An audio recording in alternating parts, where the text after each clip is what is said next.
Brought to you by Penguin.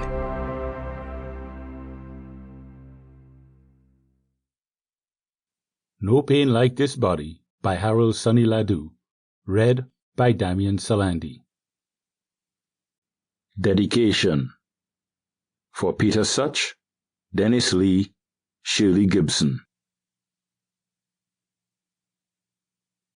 Introduction by David Chariandy. I never seen the urge to write so badly founded, nor so quiet, deadly, and convincing. Dennis Lee, The Death of Harold Ladoo. There are some first novels that draw their energy from the barest of human conditions, that transport us as readers to settings and circumstances we might wish to forget, and compel us thereby to think again about the scope and function of art. Such books are often politically and culturally ill-advised. They are troubling guests in our politely seated celebrations of nation or tribe, and their authors are often just as troubling and also not long for this world, and so unable to find any small satisfaction in the endurance of their work.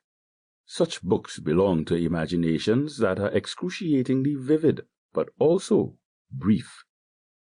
Like a searing crack of light in a night sky, the thunderclap afterwards felt deep in flesh and bone. No Pain Like This Body is one of these first novels, and it is a book whose reception has ineluctably been shaped by what we know about the personal struggles and premature death of its author, Harold Sonny Ladoo. In the poem, The Death of Harold Ladoo, Dennis Lee, the writer and co-founder of House of Anansi Press, describes Ladoo as the perfect outsider within the circles of Toronto-based artists of the early 70s. Yet, Ladoo and his novel also belong no less complicatedly to the contexts that are identified at the very beginning of the book. In 1972, when No Pain Like This Body was first published, the history of South Asian indenture in the Caribbean had received little direct and sustained literary attention. And in writing a novel about indenture, the institution that immediately followed transatlantic slavery and echoed some of its bitter deprivations, Ladoo could have attempted to issue a historical corrective. He could have tried to portray a brutally denigrated people in ways that revealed quiet strength. He could have tried to depict a people commonly understood as culturally broken, polluted by the trip over the Kalapani or Black Waters, in ways that suggested not shame and loss, but dignity and dauntless creativity. But instead, Ladoo pursues the quieter and, in a way, more perilous challenge of narrative voice. This voice is unidentified throughout No Pain Like This Body. Yet, we know that it belongs to the consciousness of the children in the novel. It faithfully attends to the vernacular that they know and hear about them, and it exhibits their verbal ingenuity, their onomatopoeic efforts to match language with their unmediated and intensely sensory experiences of the world. So, mango trees say wish in the wind, and drumming says doom. Above all, this childlike voice expresses none of the illusions perpetuated by those in authority.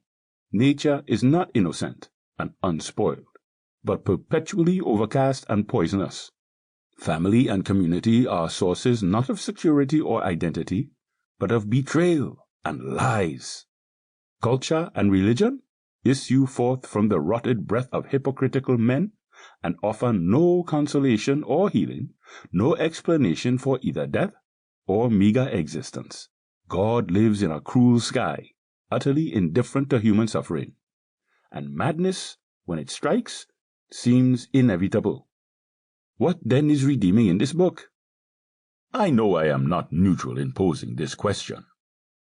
My grandfather, on my father's side, was South Asian of Tamil and South Indian descent, but born in Trinidad before the official end of indenture, and at some point through power's alternatively brutal and insidious means, his own father was compelled to abandon his original heathen name and to renounce this aspect of his ancestry.